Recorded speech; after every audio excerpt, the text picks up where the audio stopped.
आप एक सिल्कवॉर्म की तरह सोसाइटी में मूव करते हो। जिस तरह से सिल्कवॉर्म के लिए लाइफ आसान नहीं होती है, उसी तरह से आपकी लाइफ भी पूरी आसान नहीं होगी।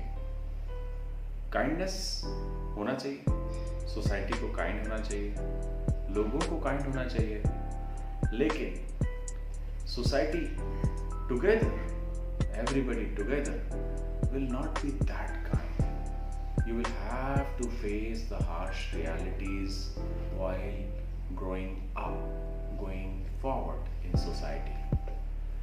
आप ऐसा समझिए कि एक सिल्क फॉर्म है।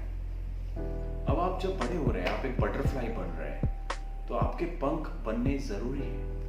वो पंख नहीं बनेंगे अगर आपको एक आसान रास्ता दिया जाए और इस कोकून में जिसमें सिल्क वॉर्म डेवलप होता है, जैसे आप अपने घर में सोसाइटी में डेवलप होते हैं, तो अगर उसको टेयर ऑफ कर दिया जाए और ताकि आपका पेन कम हो जाए, इनिशियल ज़रूरी पेन जो बहुत ज़रूरी है आपके डेवलपमेंट के लिए, वो कम हो जाए, तो आप बहुत ईजिली बाहर आ जाएंगे। परंतु आपके विंग्स फिर डेवलप नहीं होंगे, फिर आप एक बटरफ्लाई नहीं बन सकते, आप फिर फ्लाई नहीं कर सकते।